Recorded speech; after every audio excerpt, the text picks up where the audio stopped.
I mean, isn't that what we're That's looking what I for? think. What I think that then art is about is connecting people and open difficult conversations and connecting people in totally different levels, you know. And I think that's what the sculpture did. Yeah, beautiful. I mean, it's certainly what I'm looking for. I mean, to your point, Sam, I agree. I don't know like how we got here. You know, like listen, you can't offend me in this world. You know, like if you come after me and like it's a personal vendetta, that's one thing. But short of that, I don't care if your beliefs are totally different than mine. I don't know where we got to like, I hate you because you have different beliefs. And I don't know how this happened either, honestly. We're different. Yeah. And you know what? Look, I'm very opinionated, and I'll tell you I don't agree with you. I really will. But I don't have to hate you because I don't. I mean, look, talk to me, convince me. I could be wrong. I'm wrong, you know, half a dozen times a day, if not a minute. So, you know, tell me why you feel what you feel. I still may walk away from this conversation not agreeing with you, but I don't have to hate you. I don't get it. I really don't. And it's this to me, and maybe it's existed for a long period of time, but this is so freaking new. It's just, it's everywhere. And I just want everybody to take a breath and just stop this noise, because it's not what we need. It's not. I mean, it's not productive and it's not reality. Like, I mean, if you're going to get that, just have such a visceral reaction every time someone disagrees with you. I mean, first of all, you're wasting a lot of energy in your life. And B, do you really have that much time on your hands? Because I certainly don't. Amen. Amen. Yeah. I mean, I agree. I may not agree with you when we're done talking, but I can hear your point of view and we can still have a drink together and I could still respect, you know, that I disagree with you and we could still be friends. Yep.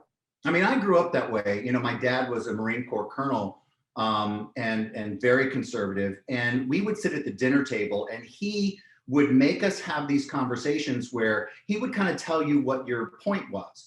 And you had to kind of come up and argue for the side of it. This is all happening at the dinner table, by the way, you know, my mom's great joy, that we would have to like take a side or take an opinion and have a conversation about it. And I might have to take an opinion that wasn't really my opinion, but I had to kind of like move it forward and put the conversation forward and defend that opinion. And in the end, you learn why people believe something different from you, and that it's their experience that makes them believe something different, and that there are multiple sides, you know, not just two sides, but there's multiple sides to most conversations. So it wasn't, you know, it's not something I think every family does, but I'll tell you, I learned a lot doing that. And also you learn how to put yourselves in other one's shoes, you know, which is really, really, really important. Always when you disagree with someone, you have to ask yourself first, if I was that person, how I would think. Try for a second, put yourself in the other one's shoes. Yeah. And you will see things differently.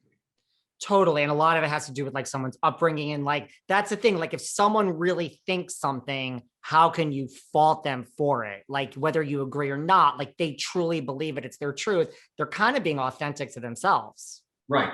Now, cruelty, I can fault you for. Violence, I can fault you for. But your belief structure, your belief system, I kind of have to try to figure out why you believe what you believe. And if I don't believe it, why I don't believe it, and is there any room for me to move toward you, or is there not? You know what I mean? That's my responsibility. Totally. Well, you do put a lot of this and like, you know, you guys have a lot of passion, like, you know, you do put a lot of it into your work, Rubem. And I know you guys have done a lot for like the community, the LGBTQ plus community.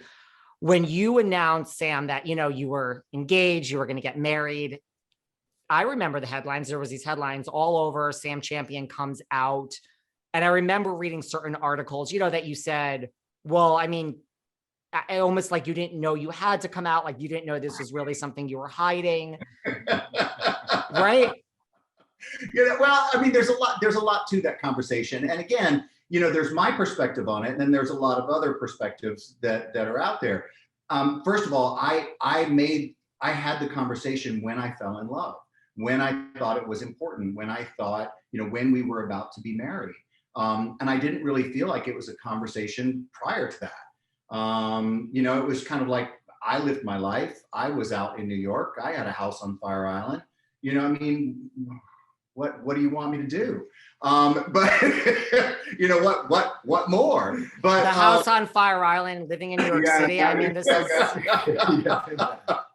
so you know, but I thought it was important to have a conversation because, you know, I fell in love, and this man changed my life and made me believe in love and made me want to be married and made me want to take a life partner. And don't get me all worked up and emotional. And so it became a conversation at that moment where I didn't really feel like it was before. But I'll tell you, I don't feel like we do a lot of work for the gay community. I feel like the gay community has done a lot of work for us.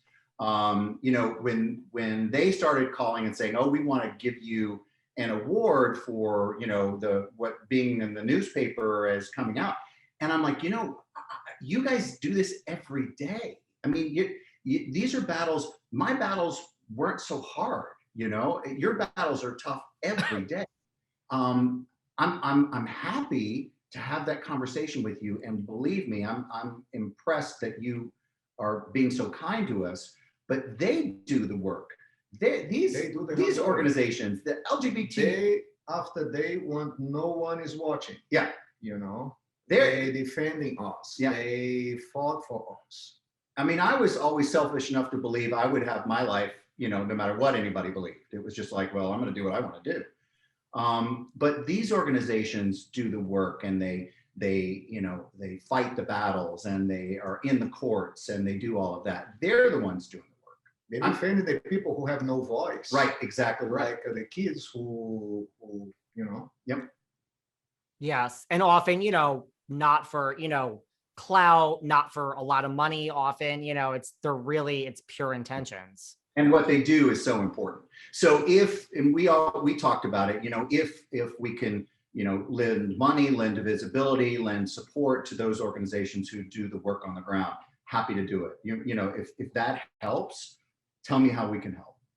Were you shocked though when you did say, oh, I'm getting married, and then there was this whole fanfare like Sam comes out? I mean, were you like, I mean, is that good? Is that bad? Like, is it almost like, does that put an onerous on us as gay men to have to come out? It's a great conversation. It really is to me. And I would love to hear what everybody else thinks about it. You know, I realized it was a big deal because, you know, network television didn't have any network television news did not have anyone gay on it. And people remember, when we look at it now, it didn't have anyone out and gay. Exactly right. Exactly right. Which means they didn't have anyone gay, right? So if you look at it in 2022, it's easy to cast a side eye to that statement right there, and to how and why it happened. But you know, from being in the industry since, let's see, I graduated from college in '83 and started working then. So there weren't gay people in the newsroom. You know, you couldn't be gay. And if you were gay, you were fired. And it was okay for you to be fired. And you didn't get a chance to say, but wait, I need to represent. No, you're out. So people are mad if someone was closeted. Well, there was a real reason for that. You didn't get to argue that point. And times have changed, and people have worked for us.